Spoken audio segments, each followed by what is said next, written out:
How you doing there? Good. Good. This is McFly, the property guy here. We're here with the insurance guy for the bank for a property that we're looking at. That the property had been broken in and vandalized, and a little bit, but still most of the stuff is still here overall. So you do this a lot, I'm assuming. And tell me normally what type of things you see when you go in these houses. Most of the time it's missing plumbing, furnace, water heater, air conditioner. I worked in Georgia, Atlanta for the last 3 or 4 years. They just relocated me back up here. I've been doing this for about 10 years. It depends on what part of the city you're in. Some areas are a lot worse than others. The east side seems to be worse, but it's basically keeping me working from all the thieves that are going out there and doing stuff. Not that I'm encouraging thieves to go out and steal stuff, but it keeps me working because I got to assess the damage.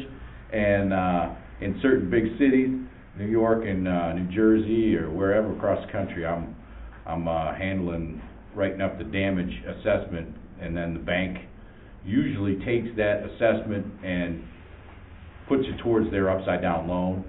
They normally don't put that money back into the repairs, so they'll sell the house as is. But as you as a purchaser, you can use that as negotiating with the bank to tell them, hey, you know, I saw that you had an insurance claim or you had damage that was probably insurable, and you're not fixing that damage. Can we get that money off of the price of the house? Okay. And compared to Detroit, compared to some of the other cities, is it the similar type of damage that you would see in Atlanta or New York, or is Detroit type of vandals, are they unique in themselves, or is it a kind of a roundabout thing everywhere? No, they're all pretty much the same. The damage is pretty consistent. It seemed like some places in Georgia, they were getting real desperate and taking, 15 feet of wiring. Oh, wow. And all the work that comes into picking out the walls just for 15 feet of wiring just seemed ludicrous to me, that people would go to that much trouble for such little of a theft. But in Detroit, they're not messing around. When they come in, they usually take the full amount. They're more professional in this town, I hate to say it. So they're neater, they know what they're doing. So it's safe to say Detroit vandalism is no different than anywhere else. It's not a big scary thing. No. It usually, from what I see, most of the damage is $5,000 to $10,000, usually not more than $10,000 worth of damage. It's not that much to take anymore, it's just not. Right, exactly. Okay.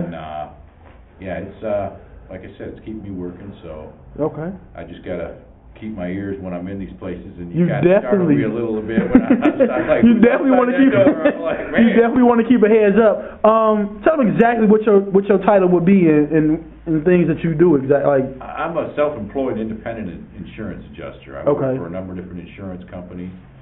They give me the claim through an intermediary company that I work for out of Dallas, but I get work from different intermediary companies, and it's just I get the claim assignment. I've got to try and contact the bank to find out how to get into the property, the access information, and then I just schedule to come out and take a bunch of pictures and write up a report. Then I submit it back to the bank, and once they review it, then they'll pay the money to the bank. The insurance company will. They'll pay the bank, and then they'll also pay me. So. Okay, that's good. So how long have you been doing this now? About 10 years. Okay. Yeah. I normally do storm chasing, which is wow. hurricanes and stuff like that, but since there hasn't been that many hurricanes, I've been just doing this as supplementary. Okay. All right, well, let's say thanks for your time and a few moments, and Detroit is not like they tell you. See, the vandal here is the same as anywhere else, so it's no big scary thing. You don't have to expect more. And thanks y'all for viewing, and see y'all later. McFly, the property guy.